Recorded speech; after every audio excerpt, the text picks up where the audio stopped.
first reaction is great material for Tim, a natural, and yet I also thought, this is going to be tough, touching into much loved sacred ground, and that always puts a challenge on something. But I was really glad he was doing it. It just seemed very Tim.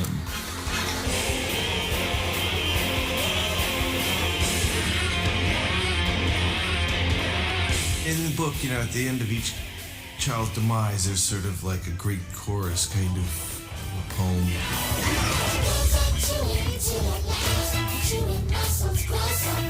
We tried to just take it to a different level and, use Doll's lyrics, which I felt was important. We kind of threw in a lot of different references.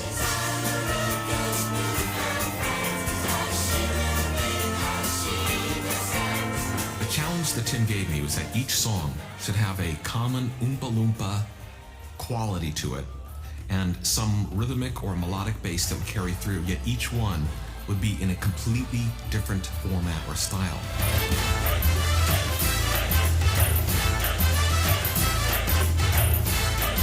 The first one is in fact modeled after like a big Bombay percussive piece. It was really fun. It was Augustus Gloop. Augustus Gloop, the great big reading complete. I just had never had more fun.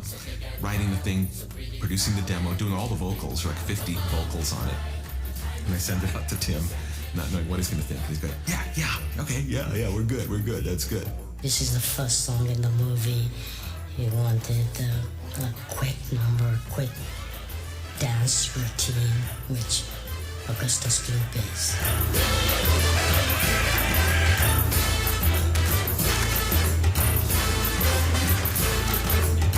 He described this swimming sequence where the Oompa Loompas are going to dive into the chocolate, and it's almost going to be like a Busby Berkeley moment with a synchronized swimming in the chocolate and then back up. And so then I wrote that section and added it in. I was having so much fun. Of course, we must admit. Originally, I thought all four of the songs would be based on the first one. He goes, no. Now, It keeps imagination dead. It makes a child so dull and blind. the second one I did was Mike TV and do something like crazy, like Oompa Loompa rock, and it should be like Queen. It should be like you're nuts. All right, what the heck? I'll do it.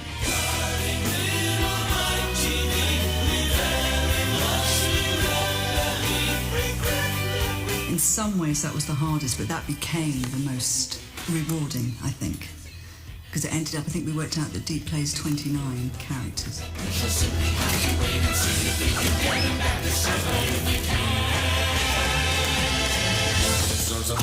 He's gonna hate this. This is crazy. He goes, yeah, that's it. Has just gone down the garbage chute, and she will meet as she descends around a different set of friends. And then for Veruca, it's like psychedelia. It's hippie. It's Mamas and the Papas meets ABBA meets this meets that. So I was going. At this point, I was like, great. I was just like, dive right in.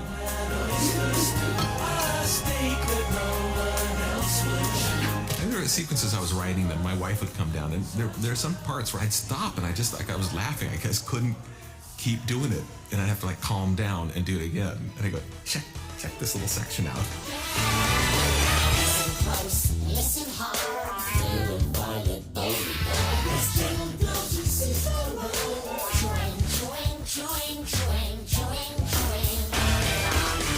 And the last one, what's it going to be? I think it has to be 70s Shaft, blaxploitation film. And he goes, yeah, I think that's the way to go. Got my guitar and my wah-wah pedal out, which I hadn't used in ages, and I had to really get into the wah-wah. I just loved it because it's got a kind of cool, slightly Temptations feel to it. Just like a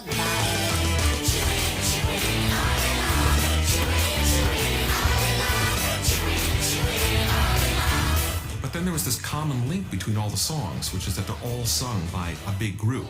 At first, I didn't think we could pull it off, because how do I give the style to this song, this feel? Yet it's all Oompa Loompas singing in group. I'm kind of used to doing like kind of a one-man band type of presentation. So when I started cutting the Oompa Loompa songs, I didn't know what I was doing moment to moment. I was just kind of improvising, but I had a mic there, and I would just grab the mic and I would sing 8 parts, and I would mix the 8 parts down to 2. Then I would lay down 10 parts, and I would lay the 10 parts down to 2. You know, all right, I got to do 4 tracks of whoa, whoa, you know, and I got to get into that mode. Then I got those, and I got and I got to get like the falsettos, and I'll have to do it 8 times. And at a certain point, you start kind of going crazy, you know. It's like, and I'm recording them really lousy, just as an idea for Tim.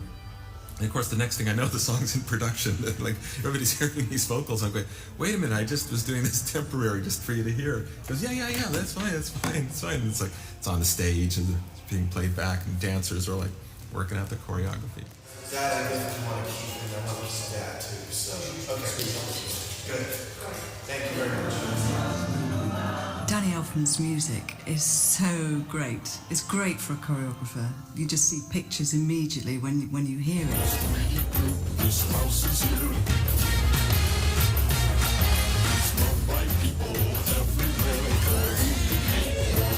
I told Tim, I said, there's a certain point I felt like he was sending me off to like Jason and the Argonauts or something. It's like, And now you will go to the island of Crete, and you will find the fleece that no one has been able to get in the cave of the Sibyls, and bring it back to me. and I was like, but it can't be done.